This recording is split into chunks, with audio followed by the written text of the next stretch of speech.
పుష్ప కంటే game changer పెద్ద hit అవుతుంది నేను అనుకుంటున్నాను. ఇప్పుడు ఆల్రెడీ చూసాం కదా, అది ఇప్పుడు చూస్తున్నాం. ఇది 4 రోజులు గ్యాప్ ఉంది. 2 రోజులేమో మొత్తం సుమారుగా 6.5 థియేటర్లో 2 రోజులు కూడా అన్ని షోలు అది ఇదే సినిమా వేస్తున్నారు. తర్వాత మళ్ళీ ఒక 10% తగ్గినా కూడా మళ్ళీ ఈ సినిమా ఉంటుంది. కాబట్టి ఈ game changer highest gross culture. అంటే ఇండియన్ 2 ఎఫెక్ట్ దీని మీద ఏముంది అంటే ఒక ఫ్లాప్ ఏముంది, మర్చిపోతారు ఆ సినిమా. మీరు మర్చిపోయారు, నేనే మర్చిపోయాను కూడా ఆ సినిమా గురించి. కాబట్టి గతంలో చేసిన సినిమా కంటే ఎక్కువ కలెక్ట్ చేసే సినిమా ఆలోచిస్తారు తప్ప ఆ ఫ్లాప్ని ఎవరో గుర్తించుకోరు. అది డైరెక్టర్ ఫ్లాప్, అది హీరో ఫ్లాప్ కాదు కదా. అది డబ్బింగ్ సినిమా, ఇది straight cinema. Shankar first time తెలుగులో తీస్తున్నాడు.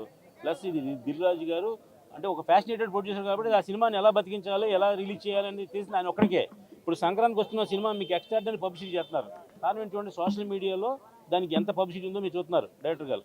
అలాగే బాలకృష్ణ సినిమా డాకు మహారాజ్కి అన్స్టాపుల్ వల్ల ఎక్స్ట్రాడనరీ పబ్లిసిటీ జనాలందరూ రీచ్ అవుతుంది. ఒక సినిమాని తీయడమే కాదు, దాన్ని ఎలా రిలీజ్ చేయాలో తెలిసిన ఏకైక వ్యక్తి ఎవరు అంటే ఓన్లీ దిల్ రాజు గారు.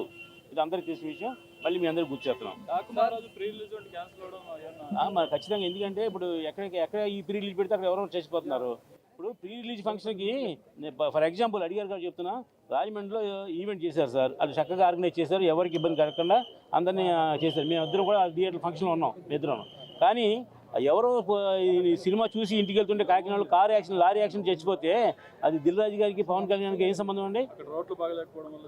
అది జగన్ ప్రతిపాదన, ఏం సంబంధం ఉంది? అసలు అది కాదు, వీళ్ళు ఈ సినిమా ఫంక్షన్కి దానికి సంబంధం ఏంటి? వాళ్ళు వీళ్ళని పిలిచారా, వీళ్ళు రమ్మన్నారు, వాళ్ళని వాళ్ళు వచ్చారు, చూసుకున్నా వెళ్ళిపోయారు. కాబట్టి ఇలాంటివన్నీ దీన్ని కలపడం వల్ల డ్యామేజ్. భవిష్యత్తులో ఇంకా పబ్లిక్లో ఫంక్షన్ బెటర్ ఇంకా, ఎందుకంటే ఇలాంటి అరెస్టులు లేదంటే ఇలాగే చచ్చిపోవటాలు జరిగితే కనుక ఎవరికి ఎవరు పనిష్మెంట్ ఇవ్వాలి? ఈ విషయం తెలిసినండి దిల్ రాజు గారు 5 lakhs చెప్పి పంపించారు. అలాగే మళ్ళీ రామ్ చరణ్ గారు 10 లక్షల చొప్పున అనౌన్స్ చేశారు. వాళ్ళు చేసిన మానవత్వం చేశారు. కాబట్టి ఈ సినిమాలకి ఆ యాక్సిడెంట్లకి సంబంధం పెడతాం న్యాయం కాదు. ఇప్పుడు మనం